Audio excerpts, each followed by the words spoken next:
কাকুতি কৈছে তিনি ভক্তি কৰে তাক জাতি আৰ যিনি ঈশ্বৰেৰ ভক্তি নকৰে তাক অজাতি বুলি কৈছে আৰু জেনেৰেল ভাষাত তাক বৈজাতি বুলি কৈছে ঔঘাৰী ঔৰা এতিয়া জাতি আৰু অজাতি আমি জাতিত পৰি আছো গতিকে আমাৰ পৰম গুৰু জগতগুৰু শ্ৰীমন্ত শংকৰদেৱে আমাক এই মহান কীৰ্তন দশম ঘোষা ৰত্নাৱলী ভাগৱত দৰ্শন দিছে এটা অসমীয়া জাতিক সম্পূৰ্ণ কৰি তুলিছে গতিকে এই গুৰুজনাক আমি এভাগী সম্বৰ্ধনা জনাব লাগিব হয়নে বাৰু গুৰুলি পূজা নাযায় বুলি কৈছে বাহিৰে ভিতৰে সকলোৱে এভাগী সম্বৰ্ধনা জনাম আমাৰ লগত সংগতি ৰাখিব সকলোৱে উচ্চ কণ্ঠেৰে অসমতে যদি গুৰু সেৱাক কৰয় গুৰুৰ সমান শক্তি ঈশ্বৰ হয় অকপৰভাৱে যদি আমি গুৰু সেৱা কৰিম গুৰুৰ সমান শক্তি নিশ্চয় লাভ কৰিব বুলি কৈছে গতিকে উচ্চ কণ্ঠেৰে সকলোৱে বাহিৰে ভিতৰে উচ্চ কণ্ঠেৰে কওক ঈশ্বৰৰ নাম ল'বলৈ হ'লে কেতিয়াও লাভ কৰিব নাপায় ভয় কৰিব নাপায় গতিকে উদ্ধবাহু কৰি ক'ব লাগিব যে জগতগুৰু শ্ৰীমন্ত শংকৰদেৱে আমাৰ পৰম গুৰু উচ্চ কণ্ঠেৰে কওক জয় জগতগুৰু শ্ৰীমন্ত শংকৰদেৱ আমি কলো সেয়েহে আমি মাতৃ হওক আমাক মাতিছে ভাগৱত ব্যাখ্যাৰ কাৰণে আপোনালোক কিবা যোগ্যতা আছে বুলি ভাবি আপোনালোকৰ চৰণত ভক্তিপূৰ্ণ সেৱা নিবেদন জনাইছো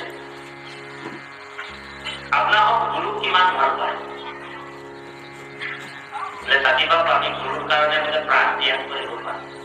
আপোনালোক কৃষ্ণক কিমান ভাল পায় আমি ভগৱানৰ কাৰণে প্ৰাণ ত্যাগ কৰিব পাৰোঁ তো আমি কলো যে হে আই মাতৃ হওক আপোনালোক গুৰুৰ কাৰণে কৃষ্ণৰ কাৰণে প্ৰাণ ত্যাগ কৰিব নালাগে নহ'লে বোলে আপোনালোকৰ যি ডুপ্লিকেট স্বামী আছে মুখটো ঘূৰাই মেলি তাৰমানে আমি ডুপ্লিকেট স্বামী বোলে আমি ডুপ্লিকেট স্বামী কেনেকে হ'ব আসল স্বামী কোন হে কৃষ্ণ স্বামী তদু পাবে আমি আমাৰো স্বামী কোন হয় আমাৰ স্বামী কোন হয় বাৰু আমি এনে নিজকে স্বামী স্বামী বুলি কওঁ এগৰাকীৰ আগত মানে অলপ দমচম দেখুৱাও কিন্তু আমি আসল স্বামী নহয় সেইকাৰণে বাপে ভাগৱত গাওঁতে পুৰণিখন কেনে দিছে তাৰমানে ভাগৱত কোনো গ্ৰন্থ কিতাপ নহয় ভাগৱত কোনো শাস্ত্ৰ নহয় বোলে ভাগৱত শাস্ত্ৰ নহয় গ্ৰন্থ নহয় কিতাপ নহয় ৰাতিপুৱা কি কৈছে এইটো বোলে ইদম ভাগৱতম নাম পুৰাণম ব্ৰহ্ম সমন্বিতম ইদম ভাগৱতম নাম পুৰাণম ব্ৰহ্ম সমন্বিতম সাক্ষাৎ ব্ৰহ্মৰ স্বৰূপ বুলি কৈছে ভাগৱত কোনো কিতাপ গ্ৰন্থ শাস্ত্ৰ নহয় আমাৰ আগতে কোন আছে ভগৱান আছে বৈকুণ্ঠৰ শাস্ত্ৰ কৃষ্ণ মুখৰ আমাৰ আগতে কোন আছে বোলে ভগৱান কৃষ্ণ আছে আৰু আমাৰ হৃদয়ত কোন আছে বোলে কৃষ্ণ আছে আপুনি মই ভাবিছো বোলে আমি ভাগৱতলৈ আহিছো আমি কৃষ্ণ কথা শুনিবলৈ আহিছো এইটো মিছা কথা আমি কৃষ্ণ কথা আহিব শুনিবলৈ অহা নাই ইয়াত কৃষ্ণই কৃপা কৰি আমাক লৈ আনিলে